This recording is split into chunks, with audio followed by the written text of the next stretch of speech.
got it? I think so, yes, I think so. Weber, my notebook.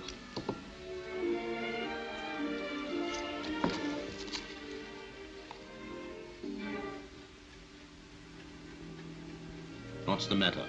I thought I heard someone outside. He's always hearing things since he got that message. What message? A message I do not quite understand. From whom? That's just it, I don't know. But you think it's from this mysterious rescuer, huh? I believe it came from him, yes. I believe I shall be got safely away. I wouldn't be the first, you know. And you'll go on with your work somewhere else, out of reach of the Nazis. Of course. You've always refused to work for them, haven't you? I would sooner die. My business is to cure, not to kill. Weber, you say you gave the last injection at 4 o'clock? Yes. Greatly increased resistance. They were definitely better. Seems to be working.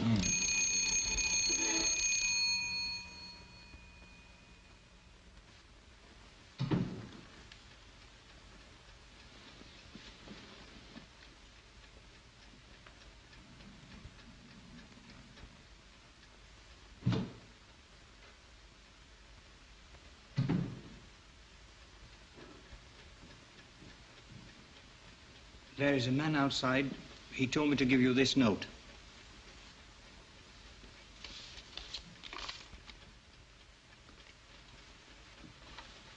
Let me read it. Thank you. The mind of man is bounded only by the universe? What's that mean? I knew it. Weber, get my hat and coat quickly. And bring my suitcase. Notebook. Pencil.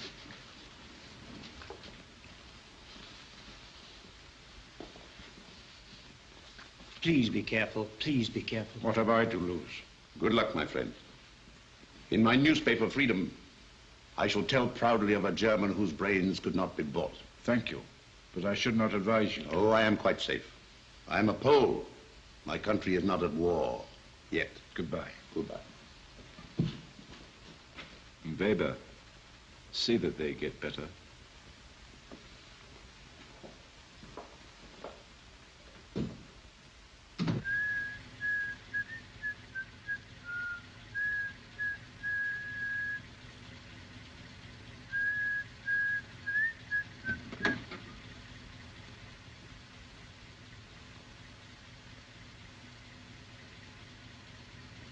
I am ready. Hurry, hurry.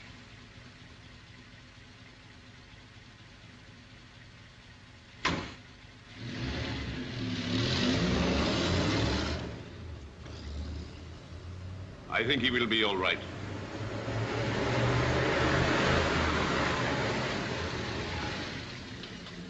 Dr. Benkendorf? He has gone away.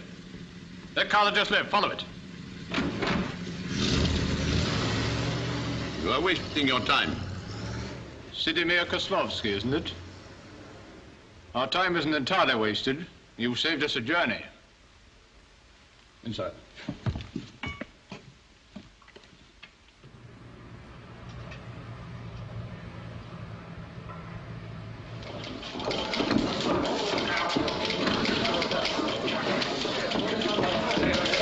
Get this, it's hot. Another big escape just been pulled off. Please, yes, I said, there's the reputation. There's your headline. Mystery man, hoodwinks me. No, nobody knows who he is. Gentlemen, please, gentlemen. The Minister of Propaganda instructs me to inform all foreign correspondents that rumors of a mysterious personage helping enemies of the state to escape from Germany are without foundation. We can assure you there have been no such escapes, and there is no such rescuer. Furthermore, in Nazi Germany, no one can hope to be saved by anybody.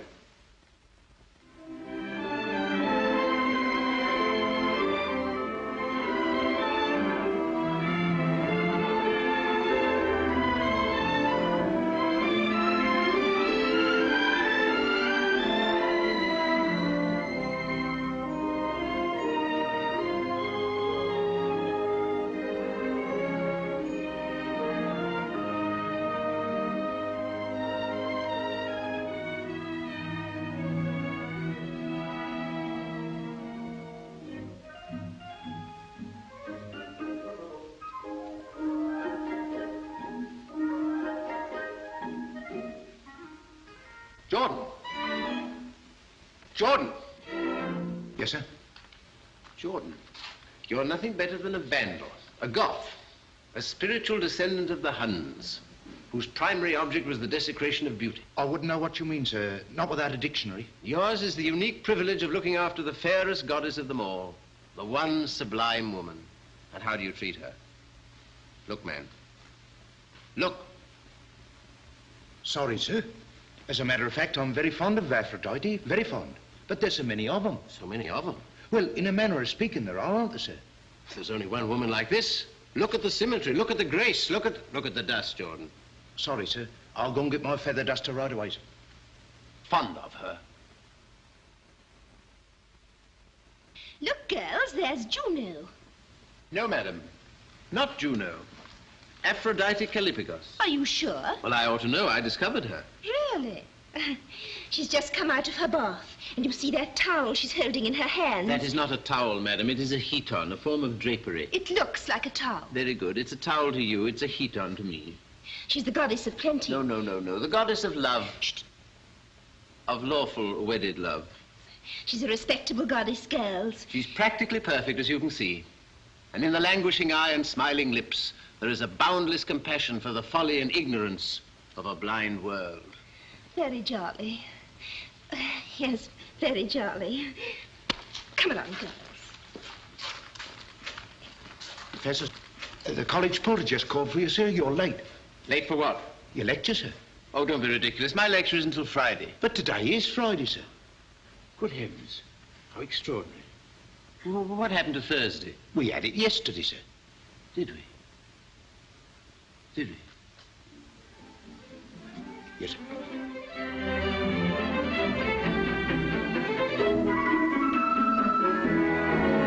Morning. Good afternoon, sir. Where's teacher? If he doesn't hurry, the lecture will be over before it starts. Well, I've sent the porter to rout him out. Half an hour's nothing. He didn't turn up at all last week. Hey, look at that boy. That's beautiful. I think it's insulting being so late. Well, what do you expect, baby? Archaeologists are always 1,000 years behind the times. No, Mr. Maxwell, a mere matter of 35 minutes, which compels me to omit 2/3 of my lecture, for which no doubt you'll be duly grateful. I shall therefore content myself with merely giving you something to think about till our next meeting. The Constitution of ancient Greece bears witness to both practical and spiritual influences. For example, every line of the Parthenon either returns to Mother Earth or slopes gently upwards to the heavens. What is that? That's it? That's a dice. Dice? What's it doing here? It showed a regrettable tendency to return to Mother Earth. We'd better remove it. Yes, sir. Give it to me. Mr. Maxwell, I often wonder what persuaded you to join this class. My old man figured that a course of archaeology would sober me. He figured in vain. Anyhow, he was crazy my coming to England. That I can well understand. But to continue. Professor, could I have my dice, sir? To continue.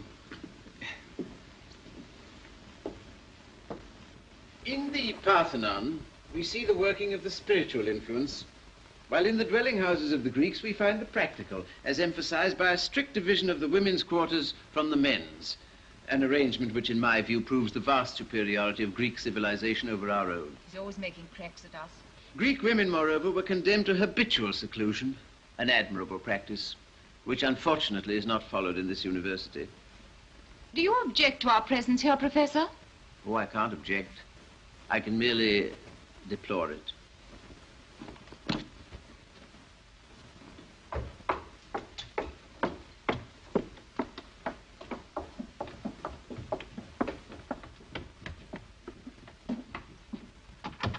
Now that we've succeeded somewhat elaborately in getting rid of the female students, I'd like to have a word with you.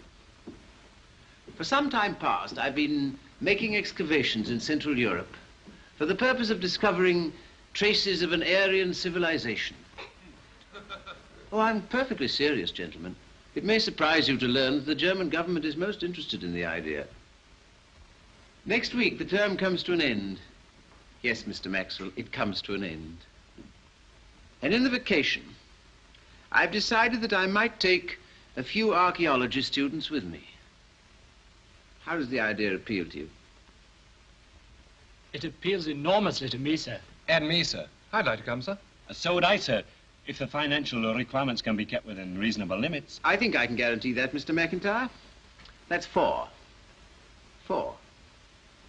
Not a very flattering response. Would I be allowed to bring my young sister, sir? No, Mr. Elstead. I'm seeking to avoid the company of females in general and young sisters in particular. I assume you would not be interested, Mr. Maxwell? No, sir. I spend my vacations in the present, not the past. Good. Good. Professor, aren't we asking for trouble going to Germany at a time like this? Trouble? Well, I mean, I'd like to come too, but the jolly old balloon might go up at any moment, you know. Why, I hadn't thought of that. A rough house is just my meat. Mr. Maxwell, I've already accepted your refusal. I take it back, Prof. You can count me in. Oh, but I assure you... Now, Prof, you might need a few huskies. And I'm a whale at organization. You say the word and I'll run the whole outfit. Mr. Maxwell, one of the chief attractions of this expedition was the thought that for 3 whole months I wouldn't be seeing you. However... Now, that must remind me of something. Of course, crumpets for tea. Well, think it over, gentlemen. Those of you who want more information can come and see me in the morning. Good day. I'll be around with the whole thing scheduled after dinner. Come on, boys. Was brillig and the slithy toes did gyre and gimble in the way. Astonishing. All mimsy. Ah, Professor. Good afternoon. Good afternoon. How are you, pray? Late for my crumpets, as a matter of fact, which, unlike wine, do not improve with keeping. Good day, sir. One moment. It may have escaped your memory that I am the dean of this college. Oh, so you are, sir. I'm so sorry. But you will hardly have forgotten Dr. Benkendorf. My goodness, the guinea pig. My old friend, how good it is to see you. Well, it must be nearly 20 years. All of that, I am afraid. Ah, this is wonderful. How are the experiments coming along? I tell you what, you must come round to my rooms after hall and we'll talk the clock around. May I remind you that the doctor is my guest? No. You're both of you my guests. Come along. Well, goodbye. Extraordinary fellow.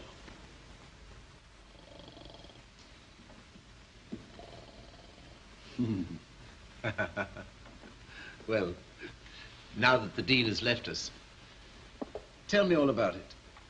The serum was a success, eh? I left before I had the final proof. No, that was too bad. On the other hand, I still have my life. It's hard to believe conditions are as bad as you say. Worse, my friend. My escape was a miracle. So it seems. I very much regret I am unable to thank my rescuer. By the way, who was he? And how on earth did he manage it? I have no idea. He came and went like a shadow.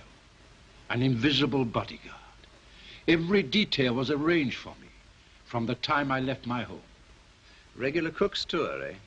Well, anyway, you're safe and alive and able to get on with your work. Yes. I like to believe it was because of my work that he did it. Not a bad reason. It is difficult for people like us to understand the motives of a true adventurer. You and I are not men of action, my friend. No, I hate violence. It seems such a paradox to kill a man before you can persuade him what's right.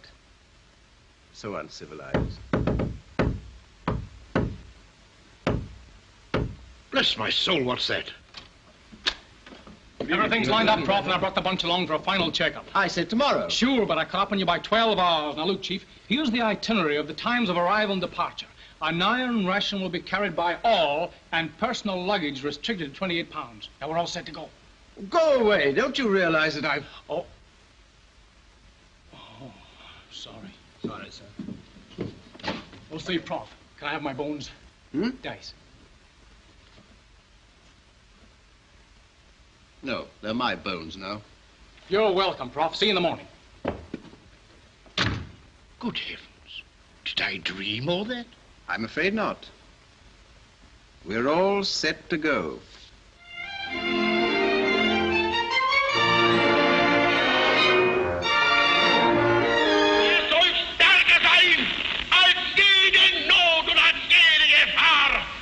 Und wenn dieser Wille stärker ist als Not und Gefahr, dann wird er Not und Gefahr als Brechen.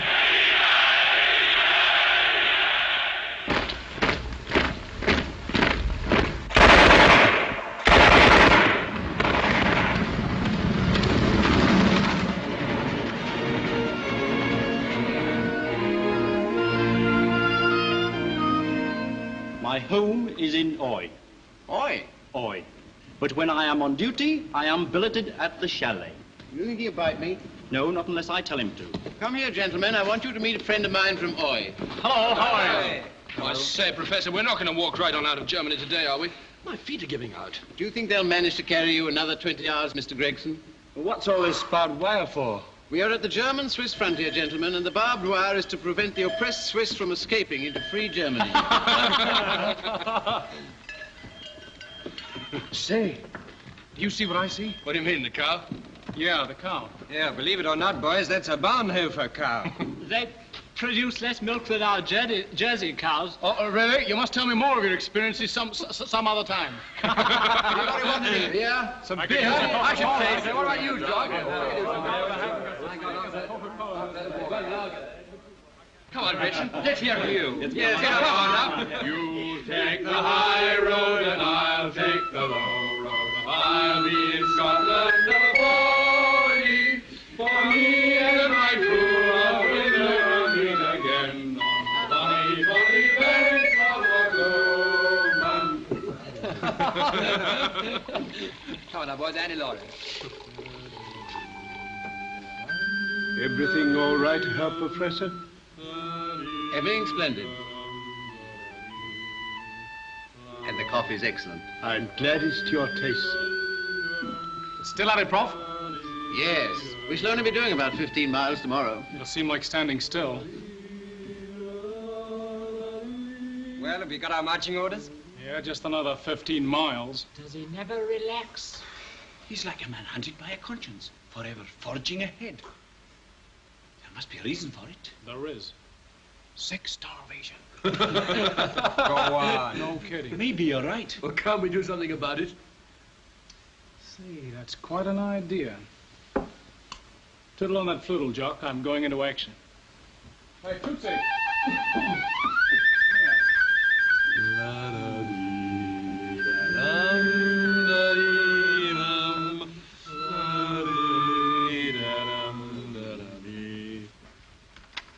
Now, gentlemen, since you're all in such magnificent spirits, I've decided to alter slightly tomorrow's itinerary.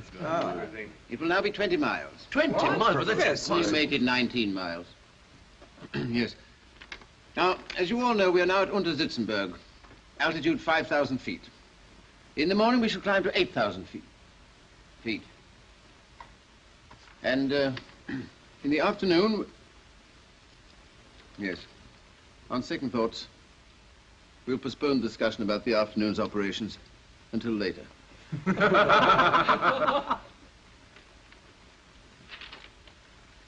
And so, gentlemen, to bed. The call tomorrow morning is 5:30 a.m. Hello,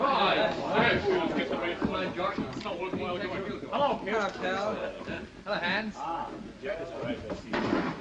Hello, Hans. Have some coffee. No, I want to go to bed. Now, take it easy, Admiral. I never shave in the evening.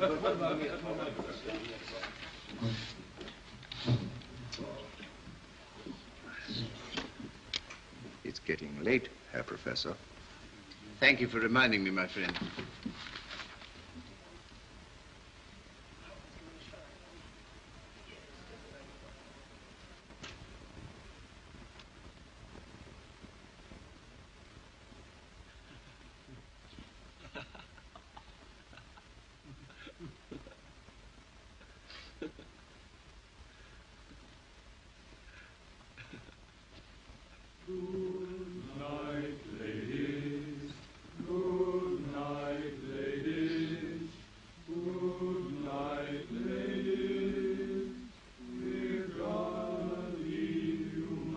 Silence. Go to sleep. Good night. Good night, sir. Good night, sir. Good night, sir.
looking for dames, there aren't enough to go around.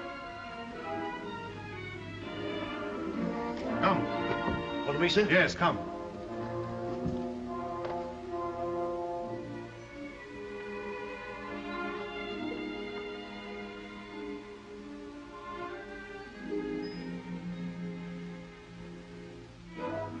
Anybody coming here just now? There's no one here but the English party. So? I haven't seen anyone, sir. Are you sure? Yes, sir. I have been here since I came off duty. So?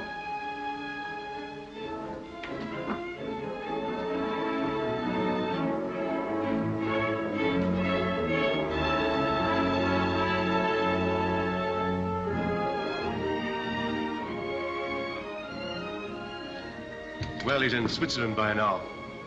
There'll be the devil to pay for this. Get your post.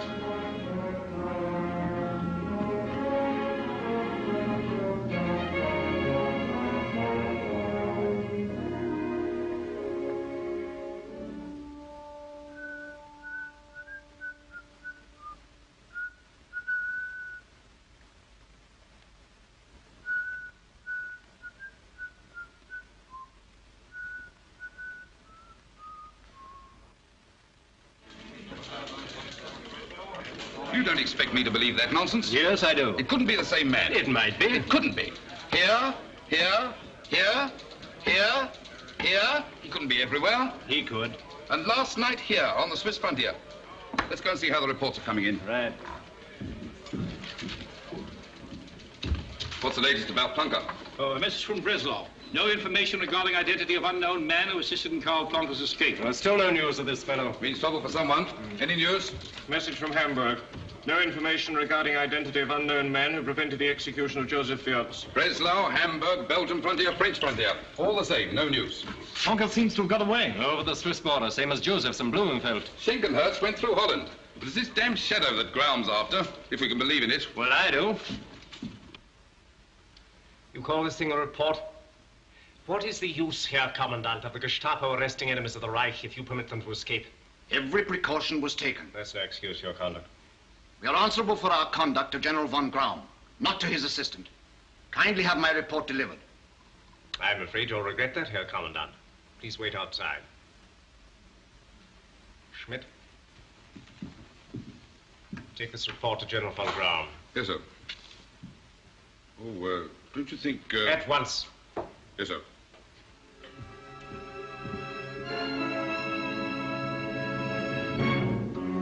Get out, will you?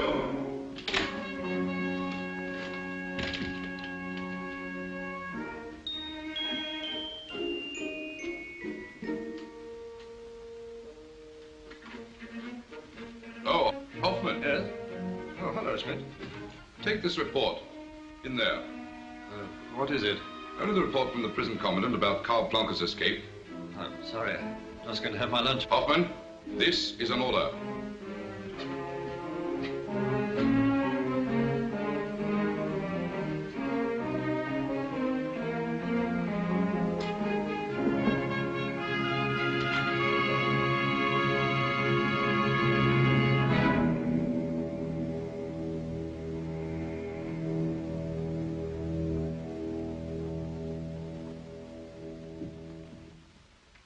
Reich Minister. Know your enemy. I am told that the English have a secret weapon. Their sense of humor. And I am determined to find out all about it. For instance, P.G. Wodehouse. Listen. The man with the beard sighed. Down in the forest, something stirred. Is that funny? No, it's not funny. Good. Now, the famous English humoristic journal, Punch. Young lady at telephone. You say you have met an officer and a gentleman. Well, bring them both up. Not funny? No, not funny. Oh, good. Now, Edward Lear. There was an old man of Bengal who went to a fancy dress ball.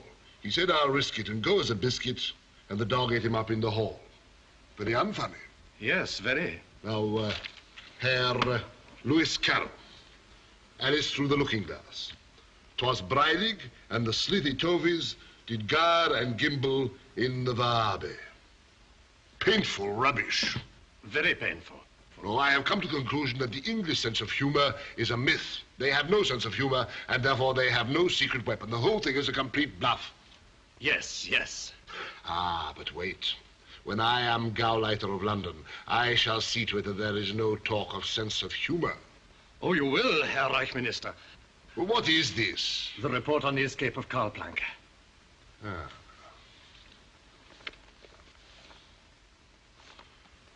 Schmidt and Marx. Bring them here. Get them!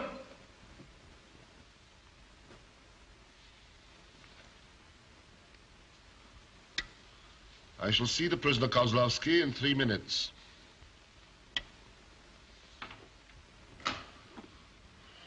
Ah, come in, gentlemen, come in.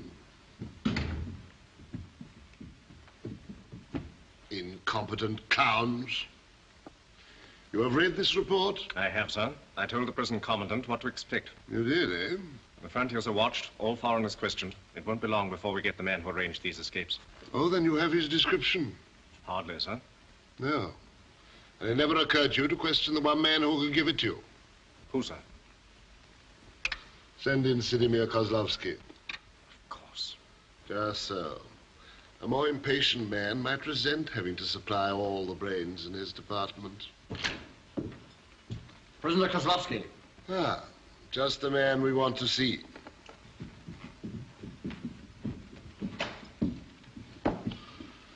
I wanted to have a little chat with you about freedom.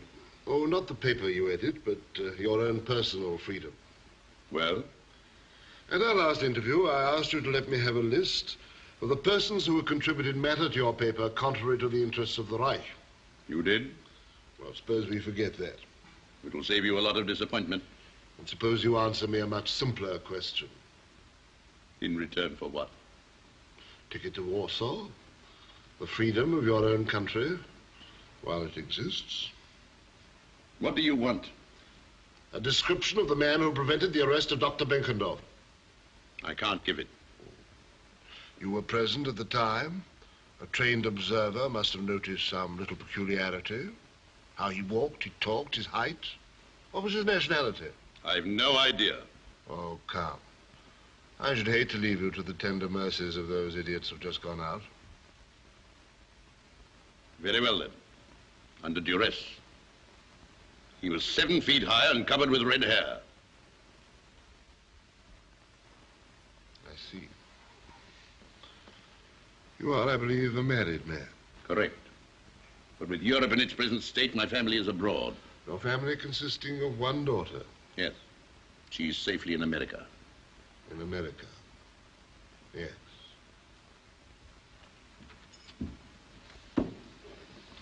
Thank you.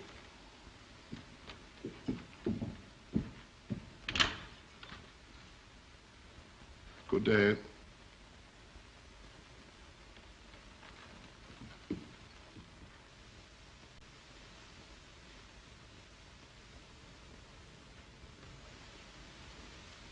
Is it the real thing, sir? No, Mr. Gregson, I'm afraid it's just a flint from one of Mr. Hitler's new roads. That'll for you, Prof. Oh, thank you. I'm very sorry, Mr. Gregson. Well, look at that. Oh, that's very pretty. An invitation from our embassy in Berlin. Berlin? Oh, that seems an awful long way away. Wait a minute. Don't tell me you've forgotten we're all set for Berlin tomorrow morning. Are we? Sure. What time are we leaving? 9:52. Oh, a.m.? A.M., and I'm going to write it down. 9:52. Now, it's right here in your pocket. Thank you, thank you. Well, gentlemen, I shall see you on the train. 9:58. Two. But where are you going tonight, sir? Aren't you going to stay here? Probably. Probably. Thank you. Don't worry about me. You know, some guys should go around in a lead.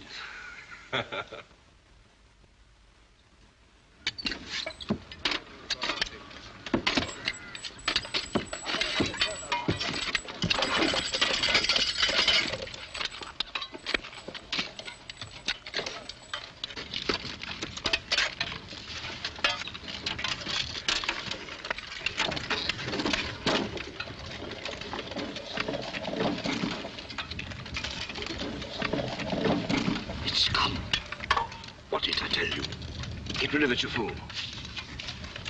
What are you doing, you two? Nothing. You were looking at something. I was only looking at his hands. Why? Because they're the hands of the world's greatest pianist. Well, who wants to look at the dirty hand of a dirty loafer? I shall report you for this. Name? Meyer. Karl Meyer. Get on with your work, or you'll have a taste of this.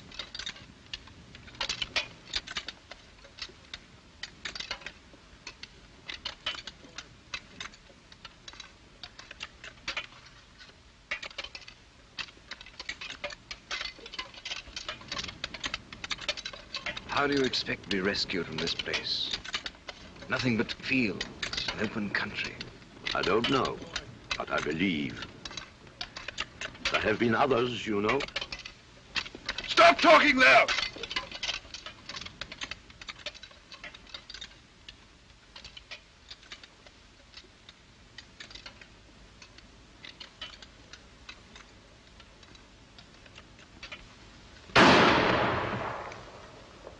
Next time there's any trouble, it'll be one of you scarecrows.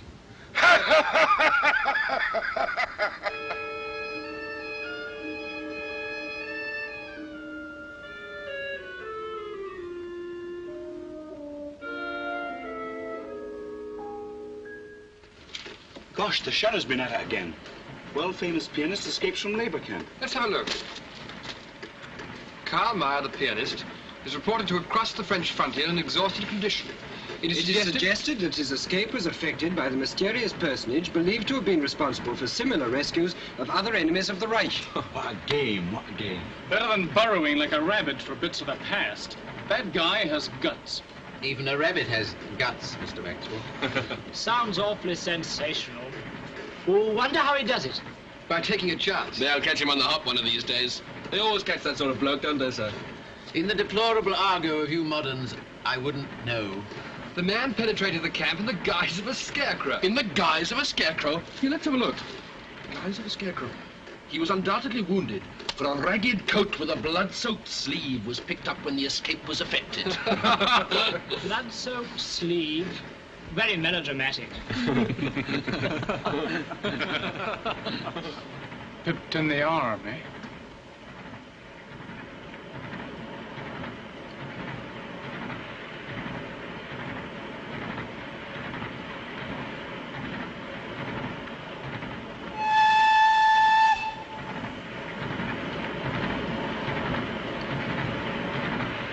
I wouldn't pay too much attention to newspaper reports, gentlemen.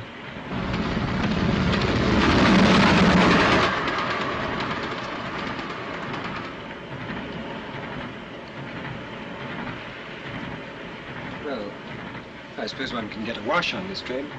Yes, that's a good idea. I think I'll have a wash, too. Okay, wash. My hands are perfectly clean. What on earth's the matter with you, Captain?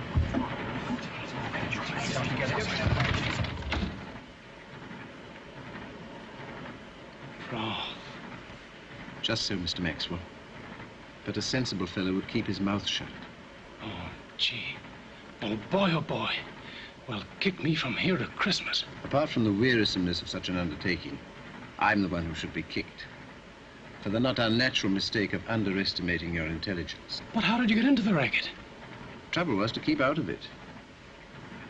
You see, when a man holds the view that progress and civilization depend in every age upon the hands and brains of a few exceptional spirits, it's rather hard to stand by and see them destroyed. But how did you get away with it? You, of all people. Mr. Maxwell, I'm not a spectacular person. In fact, a natural capacity for melting into the landscape has suddenly proved very useful. I guess you're one of the greatest guys in creation. That, Mr. Maxwell, is a gross overstatement. Actually, I'm a singularly weak person who invariably gives way to his impulses. Fellas, come back here. On all fours.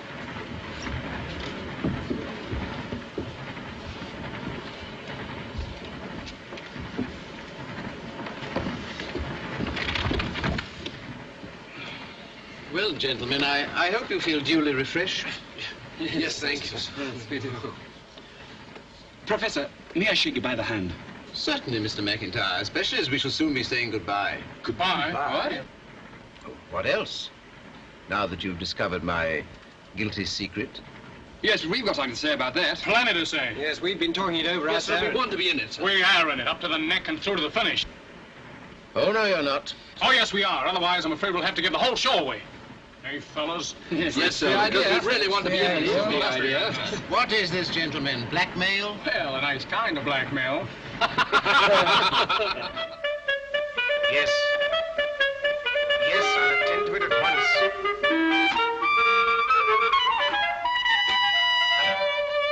Hello. I can't hear a word. I'll ring you back. Gentlemen, please, I can't hear my own voice. I'm sorry. Is there nowhere else you can go to perpetrate these noises? Characteristics are purely French. Rubbish. The phrase or one like it occurs in no fewer than 7 compositions of Lubach's earlier work. Nothing like it. Well, at least we're agreed about the tempo. I maintain there is a modulation in the second movement. But I heard the record and I didn't notice it. Well, if you'd listened more carefully, you'd have heard that the tempo of the second movement is far slower than the tempo of the third. Well, I know as well as I Gentlemen, please. Will you be quiet? Here in this building, we are supposed to know everything that goes on in Germany.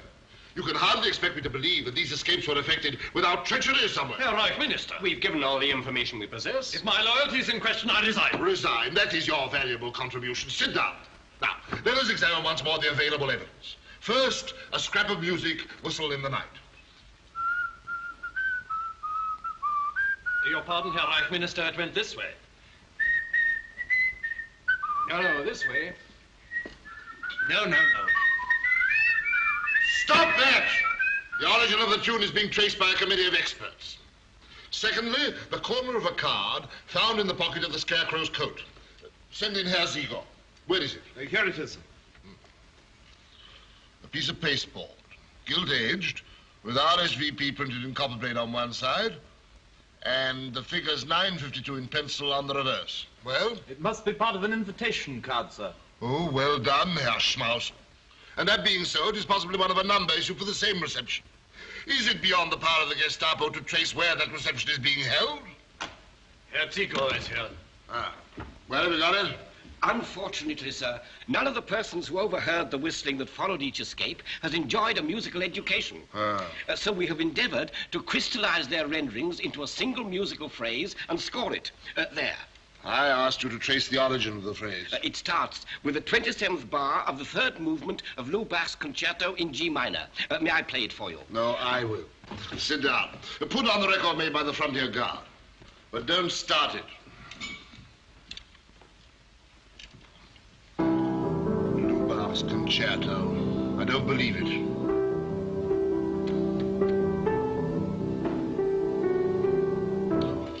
Put on the record.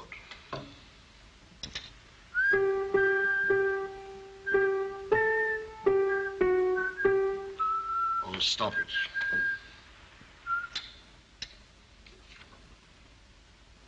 Well, here at last we have something. Come over here, all of you. You see, identical. Absolutely identical. The British Embassy reception. That means he must be English. Does it? How interesting. And the fact that I, too, have received an invitation means that I must be English. Thank you, gentlemen, for your invaluable help. You may all go. And you.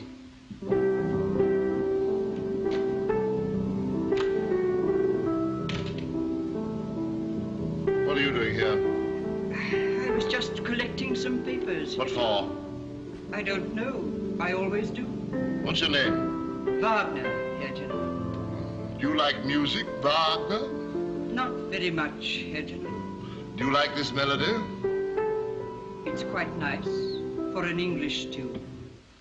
Did you say English tune? Why, of course. An old English song. There's a tavern in the town. Come here, Wagner. Herr General. Don't be nervous. You shall be rewarded. You are a genius. You shall have a signed picture of the Fuhrer. Have a chocolate.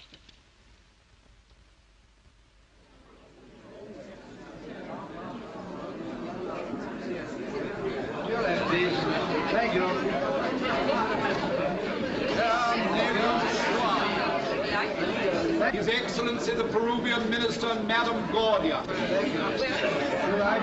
Lord and Lady Grabby. How do you do, sir? How are you, my dear? Look at Vera. The ambassador not here? No, he had to fly to London. Oh, things as bad as that, eh? Well, hope springs eternal, eh? Herr Reich Minister General von Graum. My felicitations. I'm so glad you were able to come. I never miss an opportunity of cementing the friendship between Britain and the Reich. Oh, it's very happily put. I hope you will be able to come to the Nuremberg rally. Yes, I hope so. What's it in honor of this year? Peace. Captain and Madame Leroy.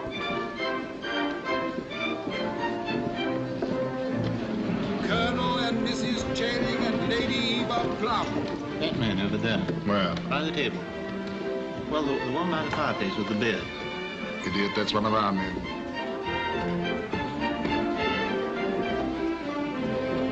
The Right Honourable the Earl of Meadowbrook. Hello, Bussy. What have you been doing? Absolutely nothing. My dear fellow, you mustn't overdo it. I know. Ah, the charming Miss Cove. Good evening, General. General von Graum. Oh, yes, of course. Not a very good memory. Nervous? Not in the least. Well, you know what you're looking for. I have my own idea. A typical English guards officer, man about town. Or perhaps the explorer type. Strong, silent, resolute. Guards officer, man about town, explorer. Perhaps that man there. Or there. Or there. No, I'm afraid that's not the type I'm looking for. No? No. I'm looking for brain, not brawn. As you will. Anyhow, all I can tell you is that the man we want will be here tonight. See what you can do. Don't forget the General's name again, will you? Thank you, sir. Sir Roger and Lady Tadworth. Your card, please, sir. Thank you. This way, please. Thank you, sir.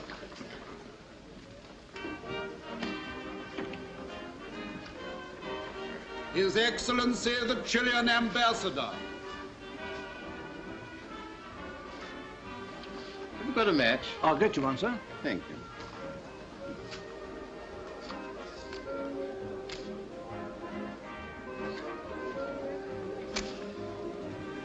Senor and Senorita Goya. Old soldiers? Yes, sir.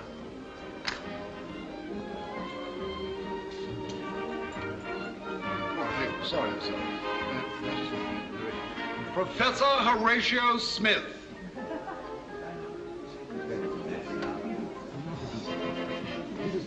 Hello, George. Hello, Horace. Well, I've come as I promised. Oh, that's splendid. Can I go now? Oh, I should stay a bit and enjoy yourself. All right. It's a nice suit. Did you make it yourself?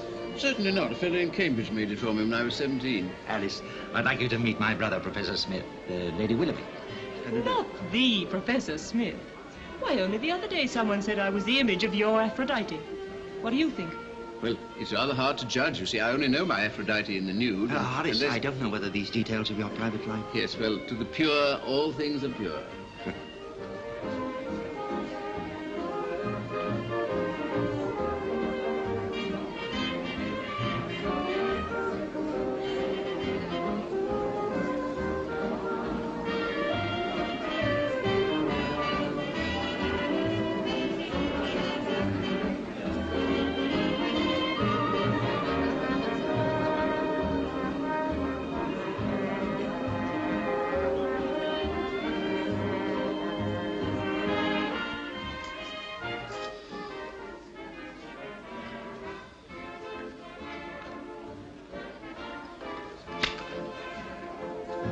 I should take things a bit easy. It's all right. My head's like iron. In more ways than one, believe me. See, there's the prof. And it looks like he wants me. You mean us? Who is that? I've no idea. He's here. How do you know? I've just been upstairs and... Have you noticed that, sir? I do my best not to, Mr. Gregson. I'll bet she's got a headache holding that up. Yes, let that serve as a reminder to you, gentlemen, that the rendezvous is 11:30 at Vorax. And I think I know who he is. Oh, do you? But I don't speak until I'm certain. But I thought you said there were half a dozen cards with their corners torn off. Yes, but only one that will exactly fit the one that I have here. But I can hardly imagine the man you're looking for being wise enough to tear the corners from half a dozen and foolish enough to leave his own card. You are a very intelligent young woman. But very intelligent if you to realize it. Now that he's in here, I can promise he won't get out. I haven't any complaints. The champagne's not too hot. In fact, it's lukewarm. What do you expect, baby? It's free. See Naples and die. Boy, do you see what I see? Now's your chance. You've got to do things artistically. There's a different approach to each type. Watch me.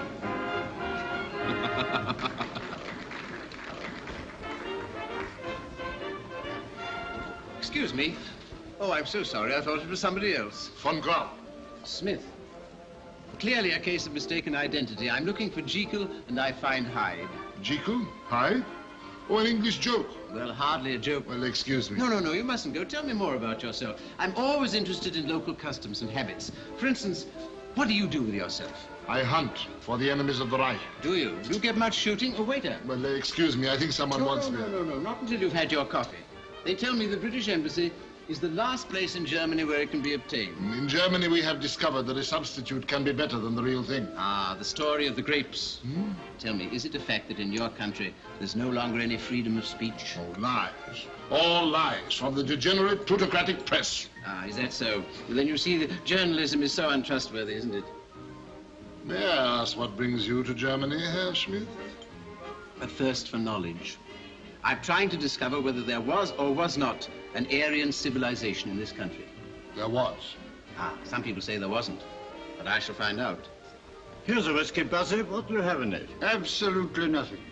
You know, it is extraordinary. Bussy's vocabulary consists of absolutely nothing. It's sublime. It's ridiculous. It can mean anything. And it can mean absolutely nothing. It can even be an insult. Or a password.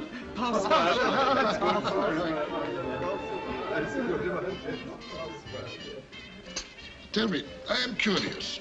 Your English humorist, Lewis Carroll, why does he write such idiocy? Listen. 'Twas Breinig and the slitty Tovies did gyre and gimble in the Wabe. Does not make sense. But it does. 'Twas Brillig and the slithy toves did gyre and gimble in the wave. All mimsy where the borrow grows, and the mome wraths outgrave. Well, it makes perfect sense. But what does it mean? It means whatever you want it to mean. You can either use it lyrically, or, as I'm afraid I do sometimes, in place of swear words. Extraordinary. As a matter of fact, you know, ever since I've been in Germany, I've felt exactly like Alice in Wonderland. Oh, but Germany is a wonderland. Oh, it is, it is. But we have one problem. To be or not to be, as our great German poet said. German? But that's Shakespeare. What, you do not know? Oh, I know it's Shakespeare. I thought Shakespeare was English. No. Shakespeare is a German. Professor Schutzbacher has proved it once and for all. Oh, dear, how very upsetting. Still, you must admit that the English translations are most remarkable. Good night. Good night, good night. Parting is such sweet sorrow. What is that? One of the most famous lines in German literature.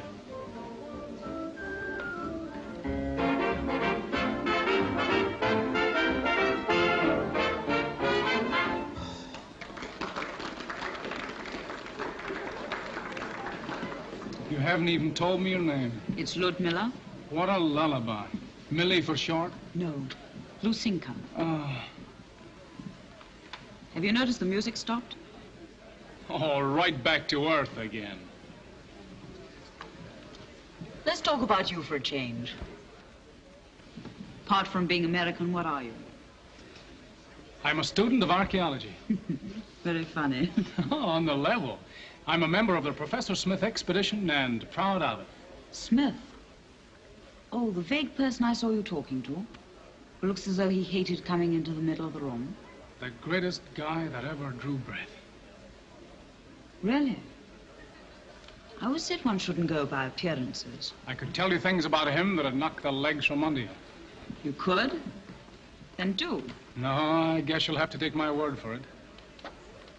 Then get me a glass of champagne to make up for it. Sure. I'm certain it's him. I've just been listening to him.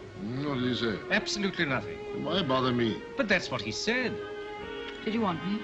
Yes. Our friend Marx thinks that it's that fellow there. What's your opinion? I wouldn't have said so. Oh, have you a better suggestion? Yes. Yes, I would have said he was more likely. That man by the statue.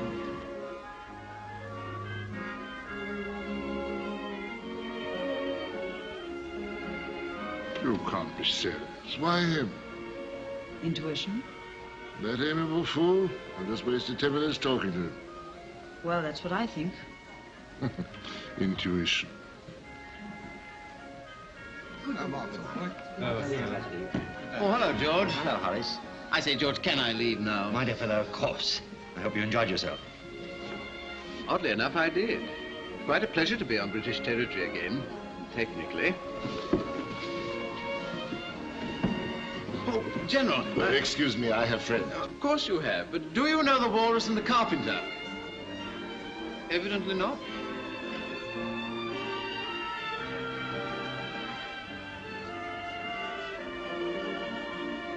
In America, they regard German propaganda stories as jokes. They are mistaken. In Germany, we never joke. Oh, here's that terrible fellow who's been haunting me all evening. He's following me about like a shadow. Excuse me. Well, what do you want now? I want to arrest that man. Who? The man they call Bussy, the Earl of Meadowbrook. Here in the British Embassy. Don't be a fool. All the same, I want... What are you doing with her? Absolutely nothing. Lovely trees. A Midsummer Night's Dream. Oh, I beg your pardon. It's quite all right. Now, I know a balcony where there isn't so much traffic. I find it quite pleasant here. I've been looking for you all over the place. The professor's just leaving. He would. Well, oughtn't we to be going too? Scramble, yeah. My instructions are that I'm not to let you out of my sight. Oh, have a heart, please. Stick around someplace. All right. I'll wait for you on the staircase. Another party? Oh, just getting together with the rest of the gang at a beer cellar. And of course there wouldn't be any balconies in a beer cellar. Well, no. That is, it'd be swell if you could come, you know, but it's just a dump. I don't think you'd like it. I bet it couldn't be any worse than Smoky Joe's on 6th Avenue. Say, do you know Smoky Joe's? Yes. Don't let it go any further. Come on, this has got to be another party. Shall I take your hat, sir? Thank you. Well, well, well, well. Still at liberty, and they say the age of miracles is past. Well, you put on weight, Dvorak. What's the news? Democratic League's in trouble. What, again? Yeah, they've arrested their Polish editor, Kozlowski. Oh, those hotheads. Ah, Kozlowski's a great man. Yes, I know, but I'm not interested in politics. I know, but you should be. Good evening, gentlemen. Oh, good evening, sir. What was the party like, sir? It was very instructive, Mr. Spencer. What do you have? I think I'll have a Pilsner. Yes. Who's that, new waiter? Yes, he used to be in the telephone service. Really? He was dismissed. Little trouble with an SS man. Oh, yes. Excuse me. All ready for tonight, sir? Shh, not so loud. There might be a microphone hidden under the table. You don't mean... No, Mr. Elstead, I don't mean. We're perfectly safe here. Look what's just come in. And I wasn't allowed to bring my sister. Who's the girl? I'm sorry, Professor. I did my best, But someone else did better. I understand. Hiya. Allow me to present Professor Smith. Prof, this is Ludmilla, a poem from little old New York. How do you do? I had no idea you were so interested in modern poetry, Mr. Maxwell. Won't you sit down? Yes, hi. No, thank you very much, Prof. See you presently. Well, gentlemen, I regret you were unnecessarily called to this rendezvous. Or nothing doing tonight, sir? On account of Mr. Maxwell's regrettable preoccupation with American poetry, there will be nothing doing tonight. But we meet at the excavations tomorrow. You can have my beer. Oh, good night. Sir. Good night. Good night. After you did Hannibal's route over the Alps, where did you go then? No, I'm very interested. Well, I'll tell you. Forgive me for interrupting, but haven't I seen you somewhere before? Sure. Tonight at the embassy. Of course. How silly of me. Well, Prof, you'll excuse us. We're going to dance. We've done quite enough dancing for one night. Oh, you should have seen her. Why, she's as light in her feet as a butterfly on a daffodil. Not a very happy simile. When daffodils are in season, butterflies are mere grubs. Oh, Prof, that's hardly complimentary. But scientifically accurate, as I rather expected the professor would be. Thank you. Oh, could you be an angel and get my handbag? I must have left it in the car. Well, Please? Okay. Well, We seem to be alone. So we do. Your friend's been telling me all sorts of flattering things about you. I see. I hope you didn't believe them. Well, I prefer to judge myself. Oh, then I must be on my best behavior. I should hate you to leave here with the wrong impression. I should hate to leave with the wrong impression. Naturally, naturally. Who's the girl? I don't know who she is. He wouldn't come away without her. But you were with her all evening. But I don't know who she is. She's terrific. I've looked everywhere. It isn't there. What isn't there? Her handbag. But it's here. It's been there all the time. Good night. Good night. What a very strange man. A swell guy, but vague. I wouldn't have said vague. What, going already, Professor? Dvorak, you see my impulsive young American friend over there? I see him. You see the mysterious young woman with him? I see her. Be a good fellow and investigate. What you think? I don't think anything, but I'd like to know. Good night. Good night, Professor. Thank you, sir.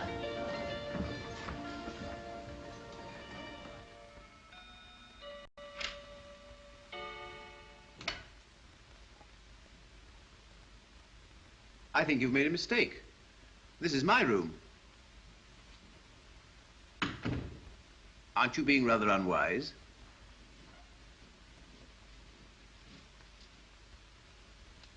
I want to talk to you. I dare say you do, but this is neither the time nor the place. Don't worry. No one saw me come into the room. Then let's hope no one sees you go out. Good night. No. You've got to listen to me. I'm rather desperate and I do need your help. You may not believe a word I say. But before I leave this room, you will believe. Now, my dear young lady, I do wish No, please don't say anything till you've heard me.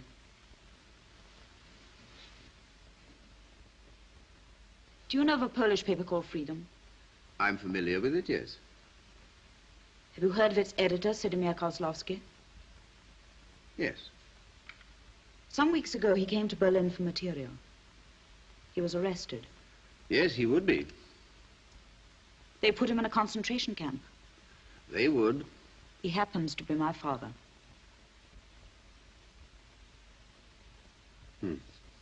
I received a cable in New York, which I believed was from him, begging me to come at once. It wasn't from him, it was from the Gestapo. They had been trying to force him to give the names of his German associates, but he wouldn't speak. Nothing they could do would make him speak. So they hit on the idea of getting me over to persuade him. And did you? You don't know my father. He's fearless, unshakable. No two people were ever closer than he and I. He filled my life with love and tenderness. He's wonderful. That's why I don't care what I do to earn his freedom. There's nothing, nobody I wouldn't sacrifice for that. I think he's worth it. Yeah, he must be. He is. So I made a bargain with Brown. He promised to let my father go if I helped him find the man who's been responsible for all these escapes. And have you? Yes. But I don't want to be forced to give him away. Why not? Because I admire what he's doing. Why are you telling me all this? You are that man. Dreadful nonsense you do talk. I guessed at the moment I saw you. And the admiration of that boy David convinced me. You and your party were near the frontier post when Karl Plunke escaped. Your diggings were only a few miles from a concentration camp where a scarecrow came to life. You are that man, I know it. Aren't you? Tell me. Well, won't that be enough for tonight? Tell me. I know you're quite harmless, but please, please go. Before I go, you've got to choose. Either you help my father to escape, or I go straight to the Gestapo and tell them what I know. Very well, go there quickly. I hope they'll prove less skeptical than I.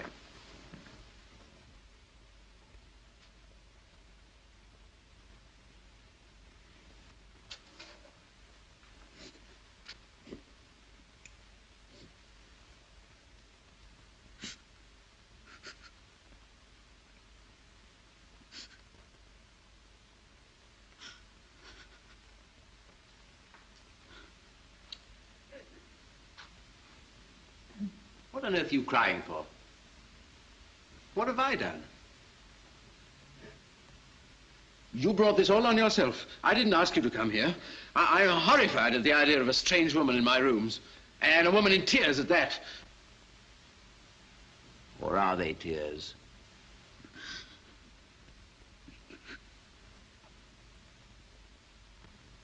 Yes, they are. Well, they don't have any effect on me, believe me. Here, mop them up with that. You look awful. And don't you try any more fairy tales with me.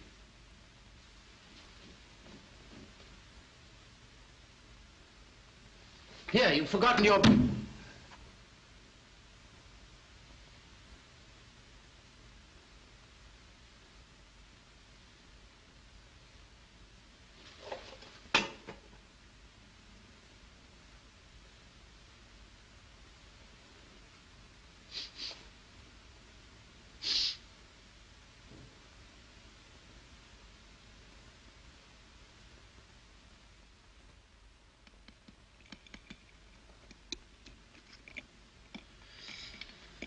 Have you noticed the delightful smell everywhere this morning? You mean the egg? Everything smells delightful to me, but of course you wouldn't understand that, Mr. Maxwell. You're sure you feel all right, Prof? I feel splendid, thank you. Now, Dvorak, tell me, why are you here so early in the morning? You asked me to get you some information about a certain young lady. So I did. Well, I've got it. In the first place, her name isn't Coles at all. It's Kozlovsky. In the second place, Don't tell me any more. Now I feel even better. What is all this? Trailing a girl with whom I have a luncheon date. Have you? Sure. Good. That'll save me a telephone call. Prof, I don't get it. Exactly. You made the same mistake I did. The trouble with us, Mr. Maxwell, is that we don't understand women. We've even forgotten they use powder on their faces.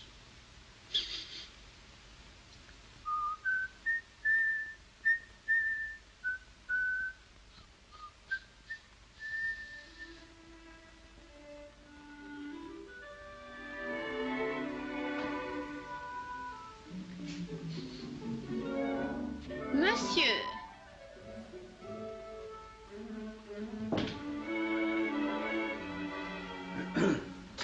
Can I help you? Are you French? Yes. You're not German? No, I'm still French. This is a French shop, you see. A French oasis in a German desert. What can I do for you, monsieur? Oh, yes, yes. Powder. Powder? Powder, yes, I like some powder. Certainly, but what kind of powder? Bath, tubes, talcum, face? Oh, face, of course. Any special make? I beg your pardon? Which make would you prefer? Well, what would you suggest? I always use Dory. Do you? Always. I have some of that. You won't regret it. What shade? Well, what shades have you got? Rosé, Rachel, Naturel, Ochre, Morez, Pêche? Yes, I'm afraid all that's rather beyond me.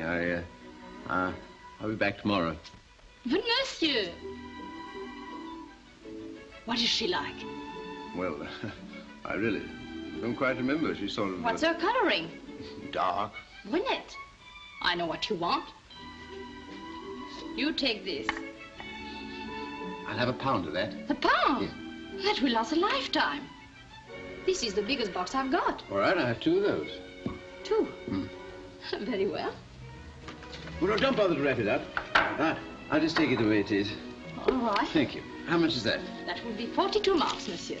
42 marks. Thank you. Thank you. Will you allow me? Gentil comme ça, n'est-ce pas? Born in France? Born in France. It's remarkable. Goodbye. Goodbye.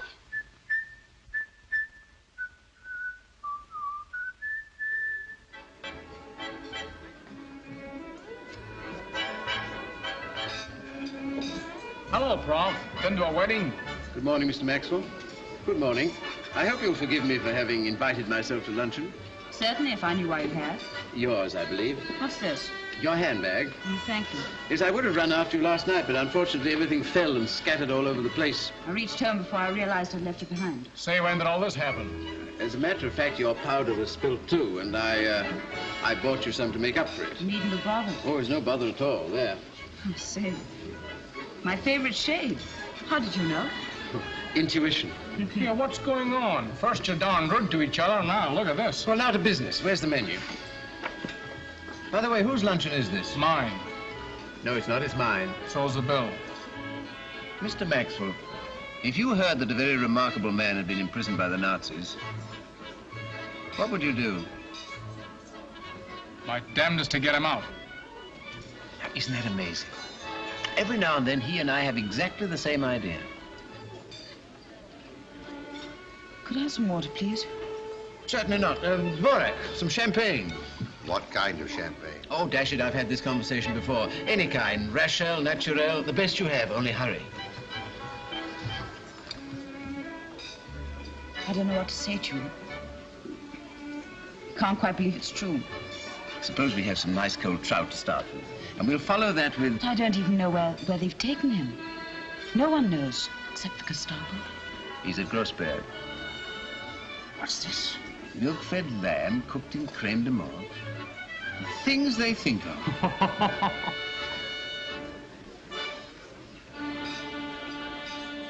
She's been watched every minute. There's the report. Went up to his room. Enterprising. In my opinion, she's wasting her time. Yes, the question is she wasting ours? This idiotic archaeologist. Lunch lasted 2 hours. Conversation appeared friendly and animated. He presented her with a box of powder. How gallant. How helpful love is. I don't know what the Gestapo would do without it. This is all nonsense. All right, show her in.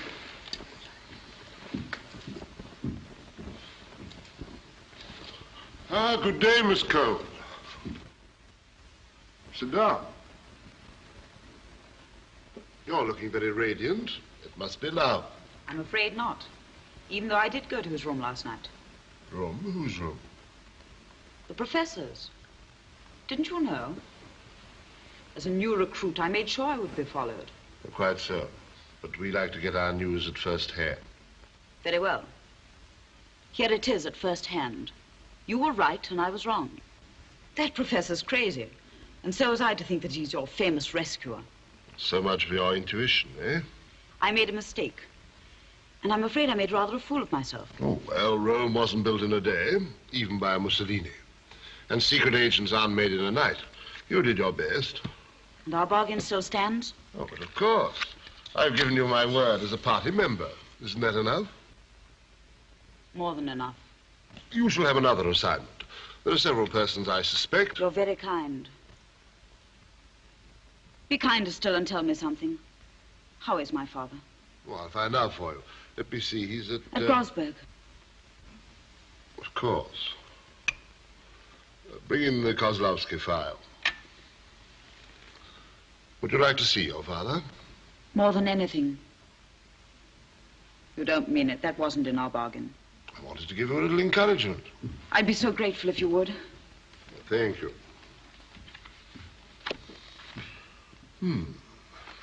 He appears to be in excellent health. Is he? Oh, a transfer order. He's being moved to a more comfortable camp. Will I be able to see him there? Well, I don't see why not. Excuse me. Hello? All right. I'll be over straight away. Excuse me. I'll be back in a moment.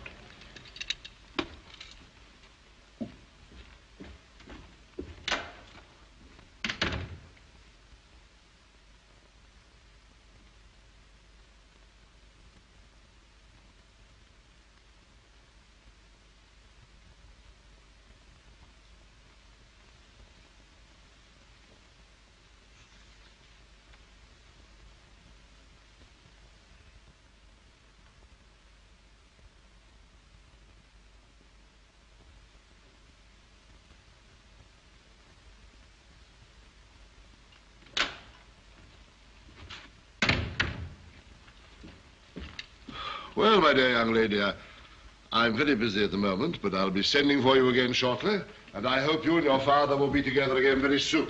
Goodbye. Thank you. Goodbye.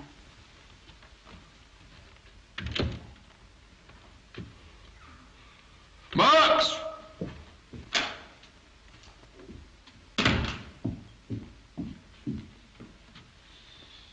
I didn't believe her, Marx. I didn't believe her. But I do now. That idiotic archaeologist. Sir? But we've got to have proof. But we've absolutely nothing against him. You'll see, my dear fellow, you'll see. Now, if you'd said the Earl of Meadowbrook... On Saturday morning, I've got a job for you at Grossberg. And in the afternoon, I shall be there myself, to be in at the kill, as the English say. Have a chocolate. I found out something.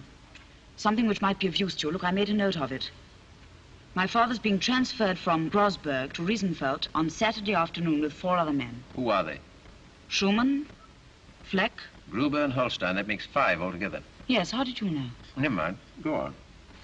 They're leaving Grossberg by car at 4:30 and arriving at Riesenfeld at about 6. Now we're getting someplace. Wouldn't that be our chance, Prof? Saturday afternoon? Possibly, yes. Say, this is terrific. Where are those maps? Do you mind if I try to work this out, Prof? Not at all. Thanks. Now, here's Riesenfeld, and here's Grossberg. That's about 60 miles, say 45 miles per hour, starting 4:30. Now, we're parked in this road here somewhere. Look, there's a wood at the bottom of the hill there. Yeah, they'll be going through that wood about 5:15. Yes, we can get a tree across the road. That ought to hold them up for long enough. Yeah, then we can scoot down this side road here and catch the main road to Berlin. Here. How's that, Prof? Sounds all right. Why, surprise is a principal element. Surprise. If only you could do something. Don't worry, we will. Well, if I can't be of any more use to you, I'll leave you. My taxi's ticking away. Goodbye. Thank you for coming. You've done very well. Goodbye. I'll show you the way. Say, where's she going? It's too late. You missed your chance. Oh, well. Say, how's that for the plan, Prof? What plan? The plan of the escape. Gentlemen, Mr. Maxwell was serious about this plan. But we'll never get another chance like this. Possibly that's exactly what the Gestapo wanted you to think. This guy's got to be saved. Something's got to be done Saturday. On the contrary, if we do anything, it'll be on Friday. Friday? But you said Saturday was Look, the day. Prof, what I found. Is it any use? Any use? This is remarkable. Say, listen, Prof, my plan. 1000 BC, I think. Never dreamt we had anything like this here. Wait till Oxford University hear about this. They'll be green with envy. My plan, Prof. Prof. This is astonishing, really astonishing. Thank you, Mr. Elstead. Thank you. 48 hours and he hasn't uttered a word. Do you think he's thought of anything? Let's ask him.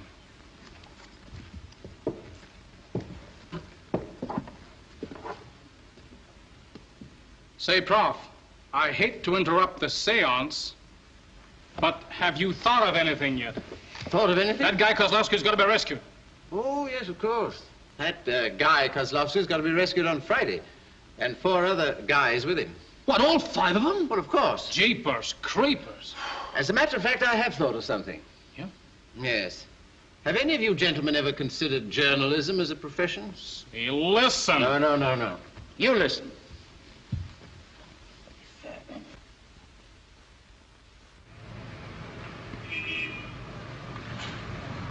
I'm getting them now. All right, here they are. I've tapped the private line. Go to it, fella. Propaganda Ministry? Gestapo headquarters speaking. Department X2. About those 6 American journalists, we are permitting their visit to Grossberg. The journalists who wish to accompany Herr Bodenschatz. You're representative of the Bund. What do you mean you don't know? Then find out. Hey, take it easy there. You wish to see... I've seen... No visitors except by appointment. How long have you been here? You don't know me? Ever heard of the American department? Yes, sir. I thought... I don't apologize. See if you can find my umbrella. I left it behind the other day. Bodenschatz is the name. Excuse me. Well, just the man I wanted to see. You don't recognize me, but I remember you. I heard Dr. Goebbels say some very nice things about you. So, keep it to yourself. How's the baby? We're getting married at the end of the month. So, Now, how about the 6 American journalists? What about them? I'm asking you. If you don't know anything about it, get me someone who does. Perhaps Herr Grabitz would know. Grabitz should know.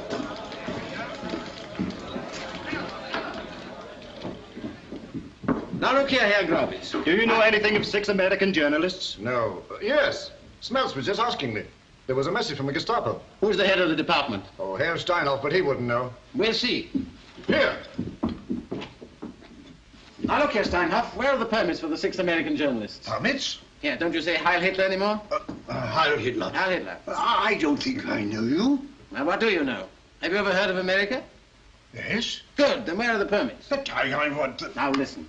I'm Bodenschatz, the man who got the Nazi Party those nice headlines in America where they don't like you. I'm the man who put the Nazi American Bund on the map, and you never even heard of me. Let this be a lesson to you, gentlemen. But... No, let me speak. I've come all the way from New York to correct your blunders with the American correspondents. I spent 2 whole weeks with them, trying to nurse them into a better humor. This afternoon, I was taking them to the Grossberg camp so they could cable the United States and tell them not to believe those stories they hear about the German concentration camps. You've got to spoil everything. I asked for permits, and you haven't got any permits. No one told me anything about this. The Gestapo did telephone. Oh, so now you're deliberately obstructing the Gestapo. That'd be the last thing I'd do. Perhaps if you came back tomorrow... Tomorrow?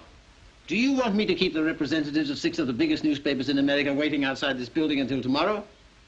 Unless I get those permits in 2 minutes, you'll be responsible. I'll be responsible. Right. I know what I'll do. Get me Dr. Goebbels. No, Herr Werdenschaft. I'll find the permits. Well, find them. There are some here, sir. That's better. Now you can fill them up as we go. As we go? Certainly. Didn't I say you were coming with us? No, I haven't. But oh, this is too much. Please get me Dr. Goebbels. No, I can finish the work at home. Yeah, that's right. Now, we've been waiting long enough. Come along. You know, the trouble with you propaganda boys, you get so used to telling lies, you don't recognize the truth when you hear it. But orders are orders. Heil Hitler. You know, Grobitz, you're a smart boy. Thank you, sir. Yes, you can do something for me. Ring up the Grossberg camp and tell them we're on the way. Have them prepare everything in the usual Ministry of Propaganda style. And remember, America is a soft-hearted democracy. You get me? Leave that to me, Herr Woodenschatz. Your umbrella, sir. Oh, umbrella. Thank you. Dirty boots.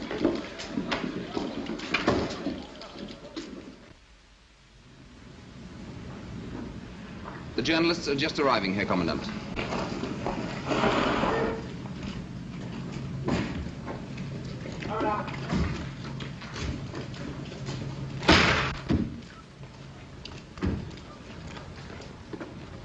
Heil Hitler. Heil Hitler. I'm Steinhoff of the Ministry of Propaganda. This is Herr Werdenschaft, the Nazi American Bund. I am honored. Heil Hitler. Allow me to present to you the Chicago Tribune, Baltimore Sun, New York Herald Tribune, Boston Transcript, Philadelphia Public Ledger, and the Scripps Howard Syndicate. 350 newspapers throughout America. Colossal. 349. I beg your pardon. I love accuracy. Welcome, gentlemen. Let me show you around our little camp. You will see how happy everybody is.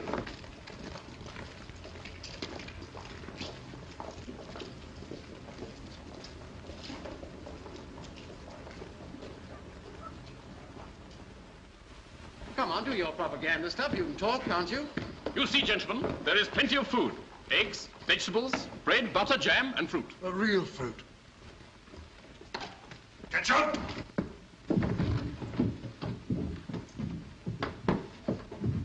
Is everybody happy? Yes, sir. Everybody's happy. The eggs were fresh for breakfast? Yes, sir. The eggs were fresh. For breakfast. Good.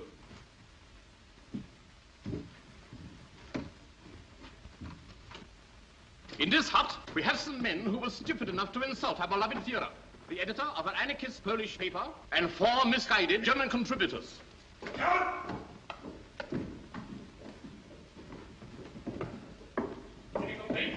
Yes.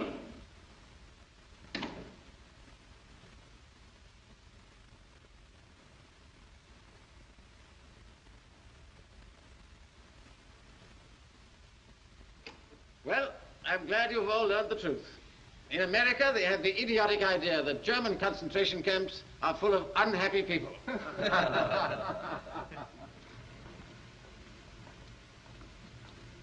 And the truth is, the American people only pretend to be democratic. At heart, they are 100% National Socialists. I thank you.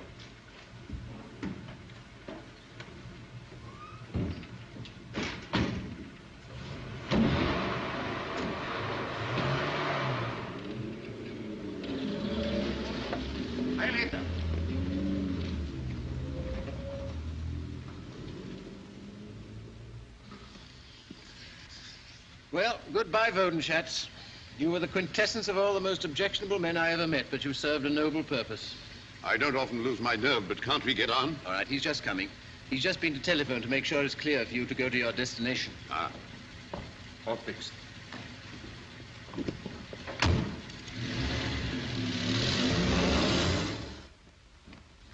Halt! Left turn!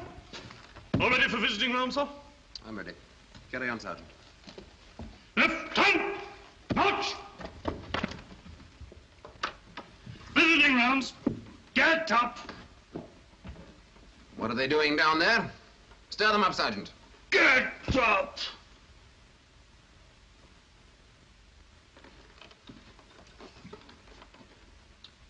It's the Herr Commandant. Herr Commandant, bring that light a bit closer. What's happened, sir? He's unconscious. Someone must have hit him on the head. Herr Commandant. Herr Commandant. Why didn't you know about this, you fool? Oh, gee. Oh, boy. My head's like the inside of a beehive. Oh. Talk about pile drivers. Whew. What's happened? Journalists slugged by guerrillas. American flag insulted. Where's that phony Wodenschatz? He started it. Alarm bell. Turn out the guard. Telephone Berlin. Gentlemen, my apologies. I don't understand. I'll get you a card, take you to Berlin. Wodenschatz! Ah, you ought to be pasted to the wall. Here, snap out of it, fellas, and get into these pants. But, gentlemen, who could foresee the Gestapo telephone? You give me 5 minutes with a transatlantic telephone, and I won't be a Gestapo. Gentlemen, I apologize. I say that.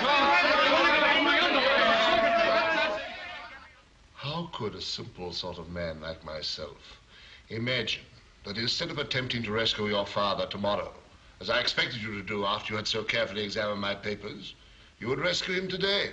What do you mean? What do you mean? Your acting is very clever, but I'm getting a little bored with it. Your accomplice may have rescued your father, but please remember that you are still here. My father's escaped? Yes, astounding, isn't it? Herr Reich Minister, Steinhoff is here. Bring him in. Take her in there.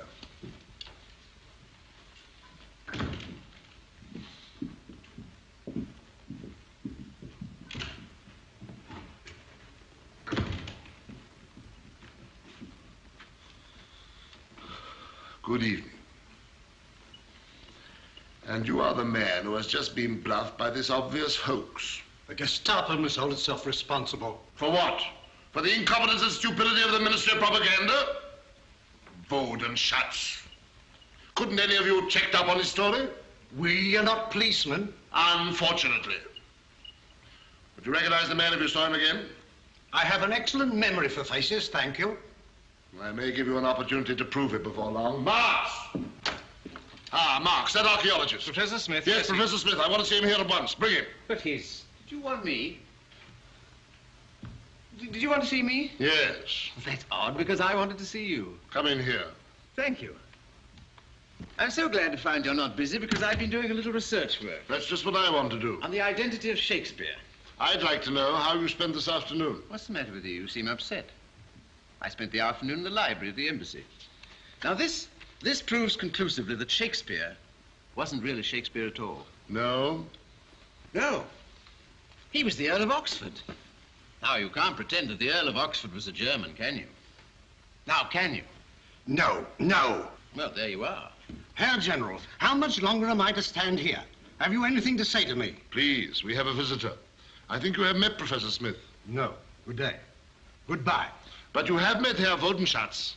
Wodenschatz? Do you know Wodenschatz? No. Should I? Ah. Anyway, I didn't come here to discuss Shakespeare. If you want me, you know where I am.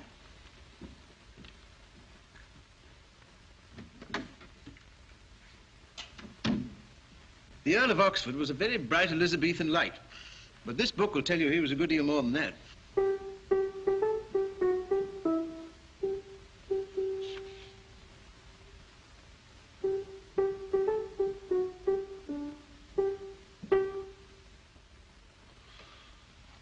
I owe you an apology, Professor. Can you spare me a few moments longer? With pleasure. Here's somebody who will recognize you. Come in, Miss Coles. Ah. The young lady who asks questions. But doesn't answer them. Professor Smith, that was a remarkable affair this afternoon. Oh, have I missed something?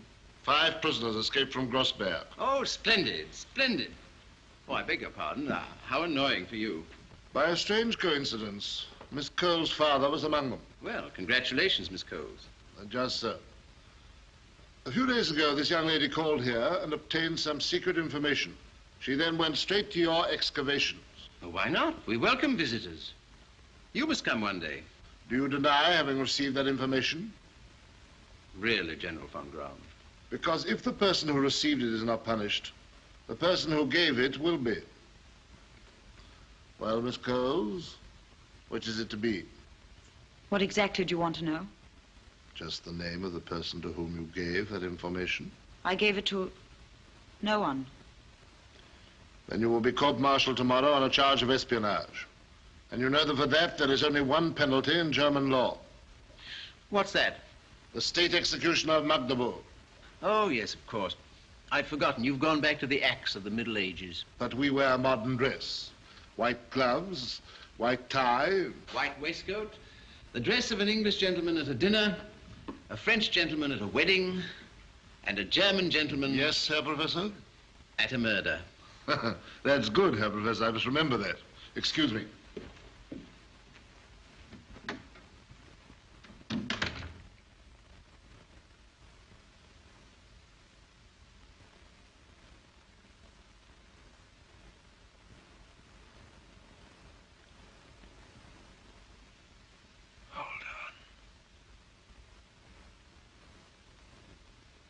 My dear child, to a man of peace like myself, all this seems incredible. But in your own interests, if you do know anything, wouldn't it be wiser to speak?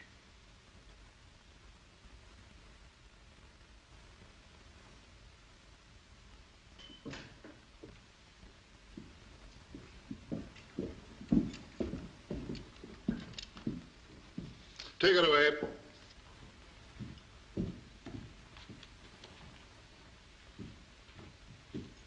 May I say a word? General von Graum, you appear to regard me with some suspicion. First of all, you confront me with an individual who's supposed to identify me as something or other, but refuses to do so. Next, you threaten the life of this young lady on the presumption that I shall make a gallant gesture and declare myself as this fellow you want.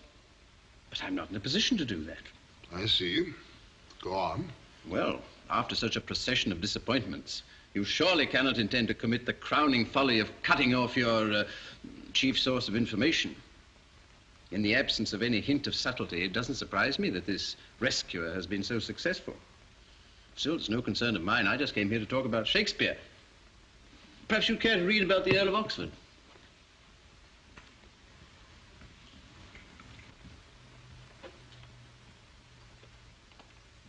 I do wish it were in my power to help you. Well, goodbye. Professor, you should have been a detective. Of me? Oh, thank you. All right, Miss Coles. You can go. Does that mean I'm free? For the moment, yes. Perhaps the professor would care to see you home. Oh, dear. I'm afraid I'm a very poor escort. Well, allow me.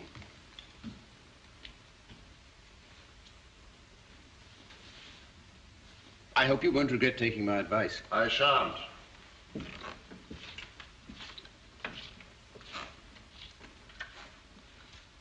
Why did you let her go? It's not her I want, you fool. It's him. That man, with his English superiority, seems to be mocking at our greater German world power. And I've got to get him. Got to. Yes, Herr Reichsminister. How are you feeling? All right. No, don't ask me any questions. We're not alone. Ah. How about a glass of wine? You need it.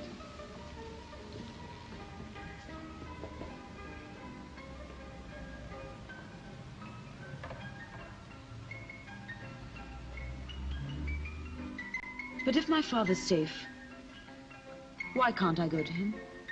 Because we want to keep him safe. Is he in Berlin? The fewer people who know where he is, the better. Here, drink your wine. It'll do you good. Excuse me.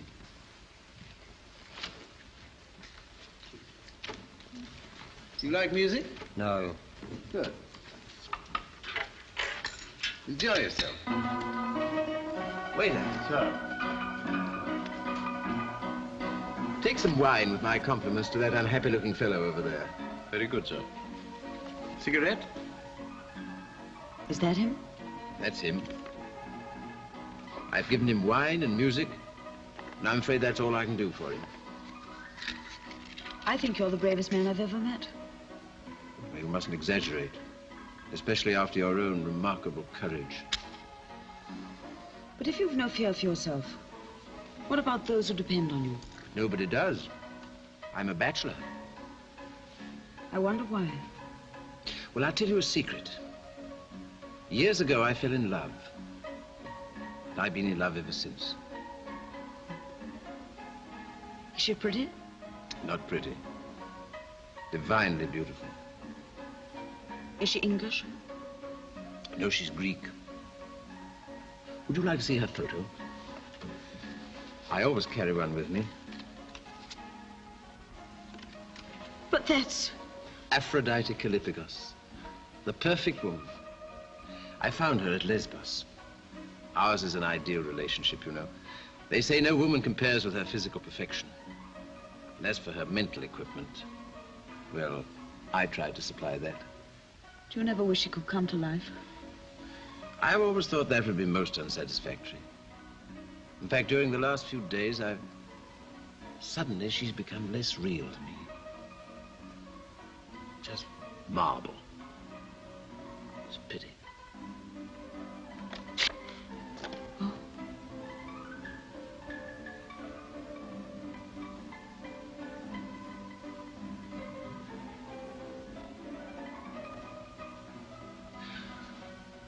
Well, I think we better be going now. And in opposite directions, I'm afraid. You better go first, alone.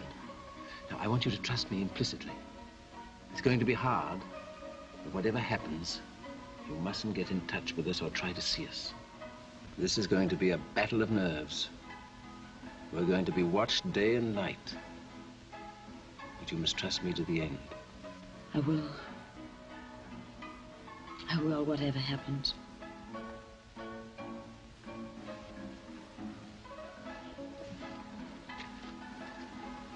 Don't worry. I promise you I won't leave Germany without you. Give my love to Father.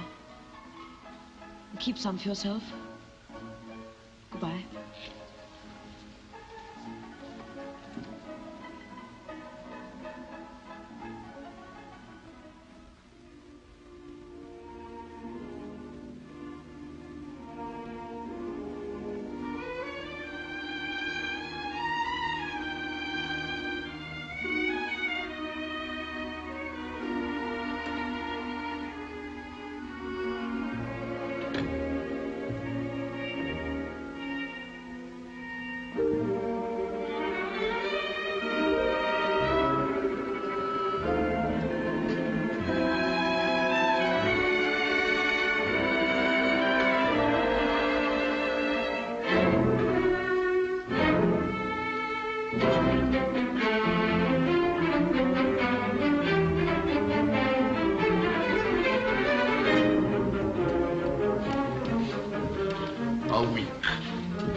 What has happened?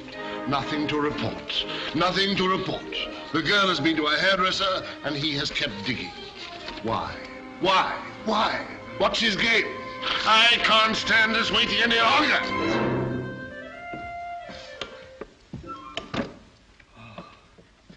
Say, Prof, we've dug up half Germany. What do we do now? Dig up the other half.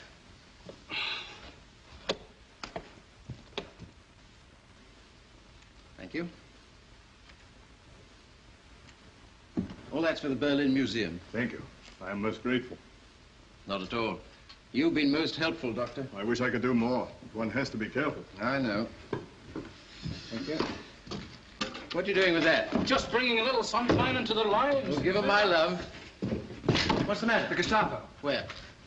All right. This is where I go to work. Go on, hurry up. Oh, David, I want to ask you to... Gestapo. Professor Smith? Come along, please. You must excuse my coming unannounced, but you did invite me. I brought some of my boys. Delighted. Well, what a large family. You don't mind their taking a look round? They're so interested in your operation. Not at all. Make yourselves at home, gentlemen. You know Dr. Fulrott of the Berlin Museum? Heil Hitler. Heil Hitler. Dr. Fulrott is making a catalogue of the relics which your government is permitting us to take back to England. Professor Smith's discoveries have been quite remarkable. He's been most generous in his gifts to our museum. So? Yes, you'll be surprised what we've discovered about an early Aryan civilization. What's in there? Oh, relics of pottery, weapons. Here? Same thing. And here?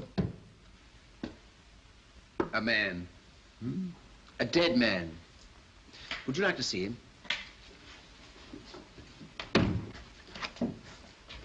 There we are. Buried with all his weapons, you see. Presumably in the belief that there might be a rearmament program in the hereafter. Eh, Mr. Spencer? An ancient Teuton. Alas, poor Yorick. Get thee to my lady's chamber, my dear General. Tell her, though she paint an inch thick, to this favor must she come. Make her laugh at that. The Earl of Oxford wrote that, you remember. Herr Reich Minister. No. No? No. So? What, going already? Then we better say goodbye, for we shall be leaving ourselves in the morning. It's okay, boys. They've gone. We'll never get out of here. Never. They'll watch us day and night. Take it easy, buddy. The professor won't fail us. We'll get away all right. Yes, but how? Packed in bran and marked fragile.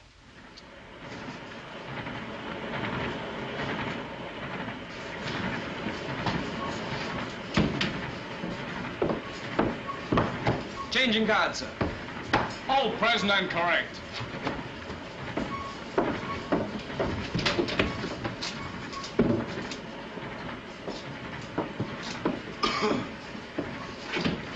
What are you taking so much care of? Red herrings. Hmm? Red herrings.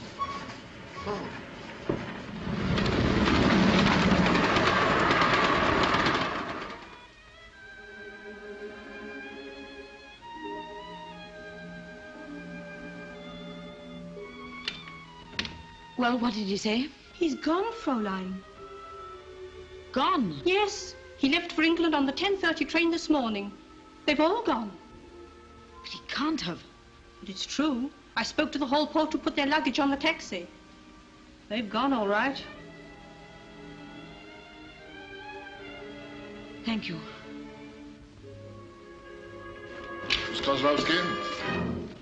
Get out.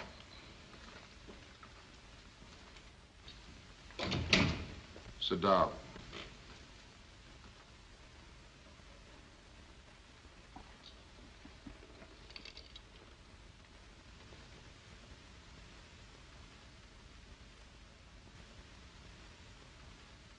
I require some information which only you can give me.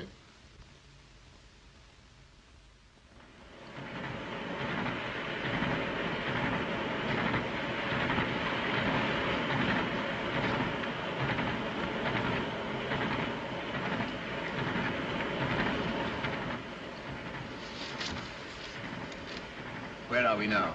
We're nearly at Feldenkirchen, sir. And what's the exact time? 2:47. Means we're 4 minutes late. Good. Not very long to wait. You all know what to do? Oh, yes, sir. 2 hours to the frontier. And with ordinary luck, gentlemen, our last adventure will be successfully concluded. In case there's no opportunity to do so later, I want to tell you now that your conduct throughout, in spite of occasional fits of lunacy, has been most exemplary. I do hope the trip has proved instructive. It has, sir. I suppose we shall all be meeting again pretty soon at Cambridge, sir?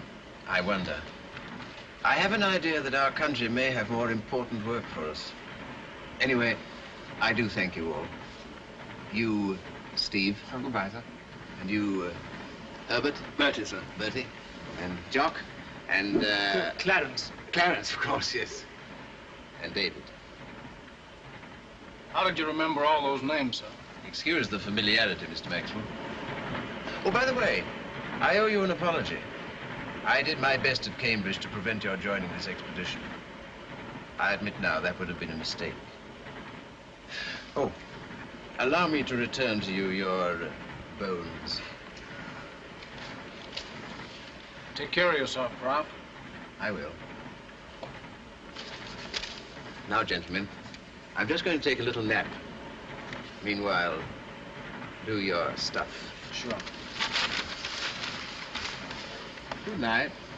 Good night, sir. Good night, sir. That's the signal.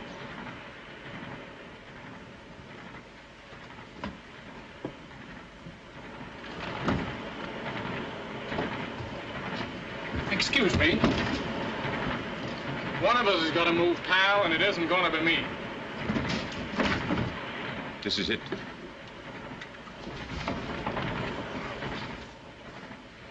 We'll never get through, never. We don't stand a chance. We'll all get through. We are in good hands. I'm a bit nervous myself, Kozlowski. Not Kozlowski here, please. When we enter Poland, and it won't be long now, the restoration of order Scheme B is to be put into operation immediately. Understand? In Holland, Denmark, and Norway... Minister. Don't bother me. A report from the train. The professor is asleep. Oh, the professor's asleep. And the students are guarding the packing cases. Don't bother. Did you say packing cases? Yes. They had permits to take... Packing cases. Precisely.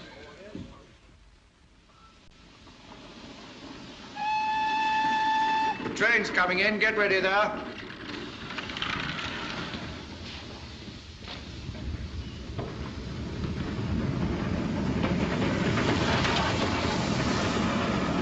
Turn out those cases as soon as she stops.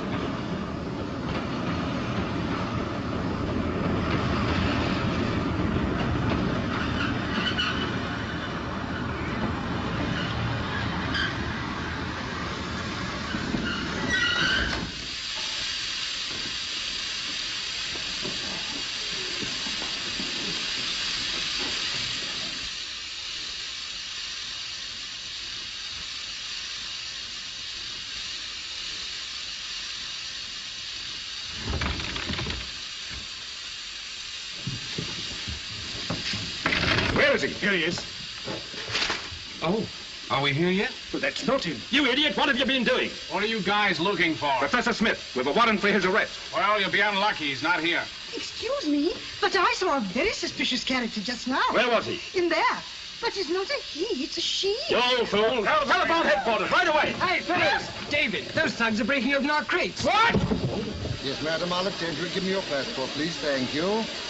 Cook's party, Cook's party. Passports, please, all your passports. Cook's party. I want your passports, please. Oh, are you Cook's party, yes, that's right, madam. Passports, any more passports? Cook's party, any more passports? Come on, your passports, please, thank you. Passports. Passports, Cook's party. Any more Hey, what is it? We've a government clamor to clear this case. He's unopened. Keep your mouth shut. Well, please. Cook's party, 9 keys. Please. I wish to make a complaint. Pass along, please. I've been grossly insulted. I'm sorry. Pass along, I've please. been manhandled. Madam, please, can't you see the officer's busy? It's disgraceful. I'm a married woman. And in 30 years of married life, I have never been manhandled. What can I do about it? All right, take your floggership away. Come along, Cook's party, this way, please. It's an outrage. I shall report it to the Here, authorities. This way, sir. This way, madam, Cook's party. This way, my lord. Thank you. Right, come along, please. Bits of stone. What did you expect? Ostrich feathers? Aren't you gentlemen with the Cook's party? Sure. Sure we are. Well, come along, gentlemen, come along. The rest of the party's already across the frontier.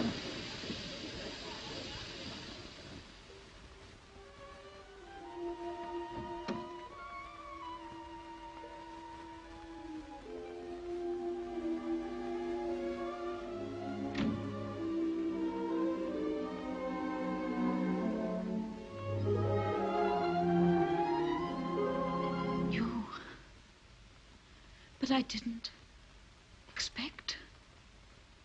I told you I'd come back for you. But I thought... That I'd forgotten my promise? No. Yes. Grant's been here for hours. I don't know. They never left me alone. They said you'd gone away. They said my father had been arrested again. They never stopped asking questions. They never stopped talking. Your father's safely across the frontier. Oh. Is he? Quite safe. What have I done? You'll never forgive me for what I've done. I'll never forgive you if you don't put on your coat. We haven't much time, you know. Yes, but in the end, you see, I did tell them things. They tricked me into them. I didn't know what to do. It seemed the only way to save my father. They said they'd shoot him. So, of course, you told them. You're so human.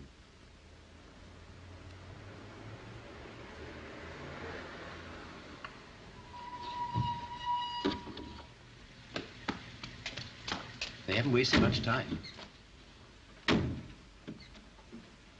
Why did you come back? Tell me, is there any other way out of this house except the front door? Yes, the back door. And the fire escape. Why did you come back? Because I said I would. Come here. Here, put this on.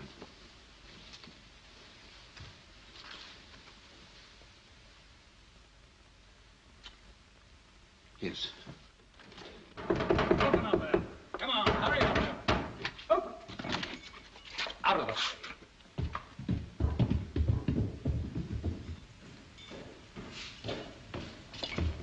No. Open up. Open. They've gone. The fire escape.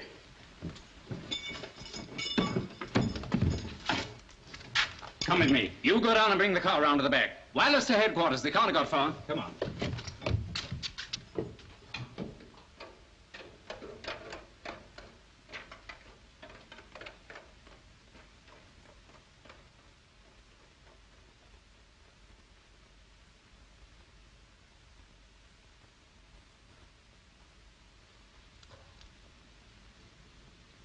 Well, I'm almost ashamed to have used that old trick, but it nearly always works.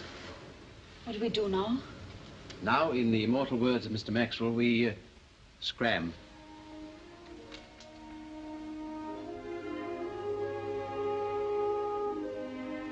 'Twas brillig, and the slithy toves did gyre and gimble in the wave.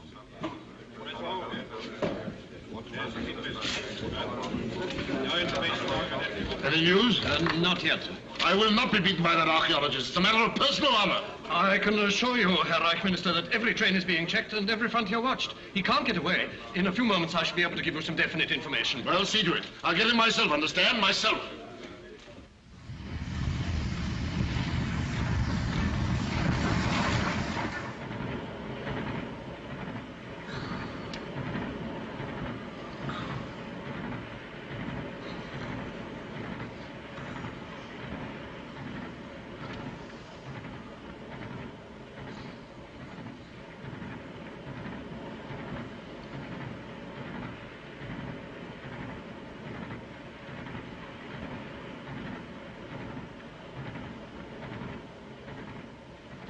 When do we get there? About 25 minutes. And then? Then, England. England? You've never been to England? Well, there are varying opinions about it. There was an Englishman named Rupert Brooke, who was also in Germany when he said, God, I will pack and take a train and get me to England once again. For England's the one land I know where men with splendid hearts may go. And women with splendid hearts, too.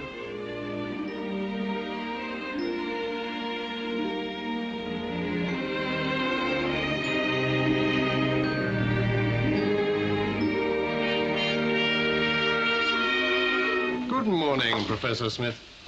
Good morning. Will you come with me? What for? I have orders to detain you. I'm coming too. No, madam, your train is waiting. Take this lady through the barrier. I won't go without you. I should be all right. Go straight to Montalier, Hotel Excelsior. Your father's waiting for you. But you, can you manage? I shall do my best. Hurry now, train's waiting.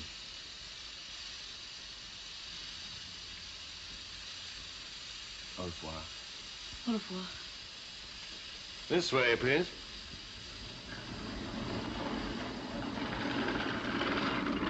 In here, please, Professor.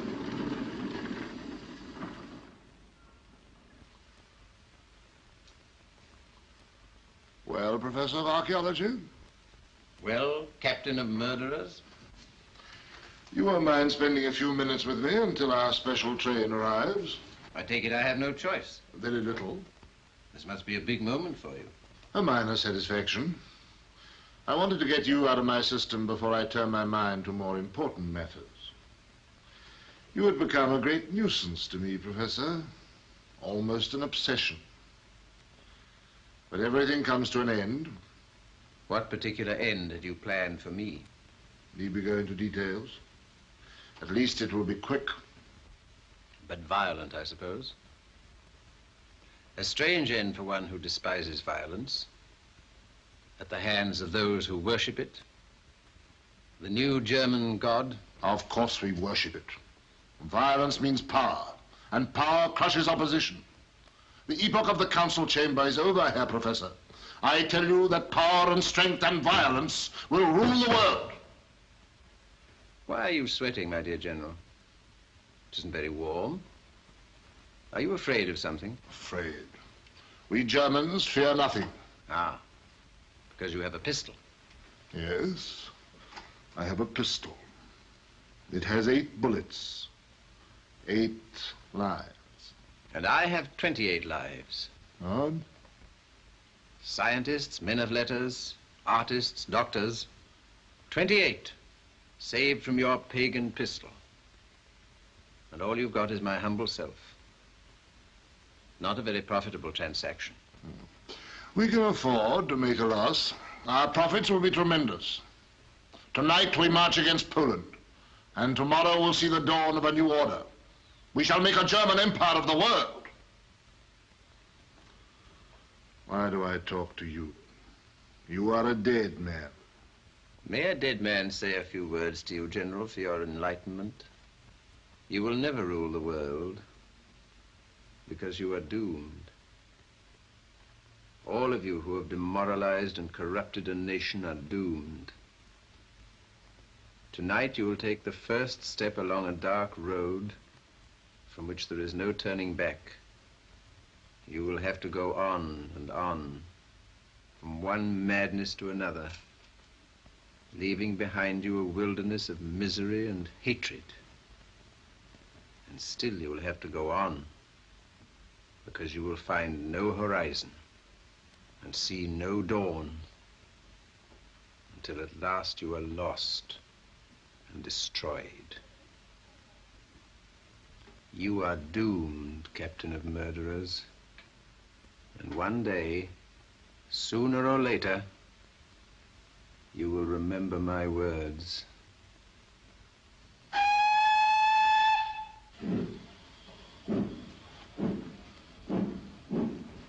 Stop! Come back.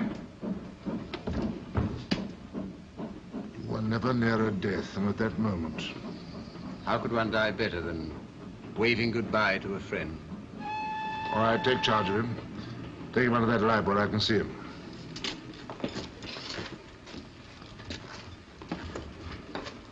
Herr Reich Minister, be careful. He's only to step past the barrier, across the frontier. That's exactly what I want him to do. Ah, shot while trying to escape. And by me. By me.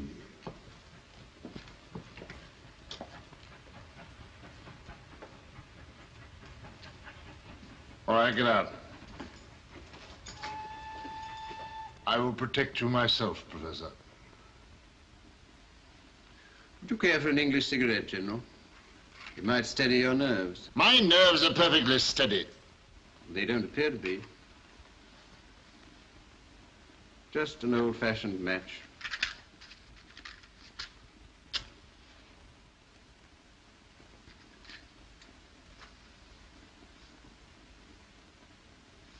There's rather a valuable relic at your feet, General. May I pick it up to preserve it for the future? No. I will. How careless of them to have overlooked it. It's charming, isn't it? It proves, among other things, the complete non-existence of an early Aryan civilization in this country. Silence! Get back! Who called you? Come back! Don't worry. I shall be back.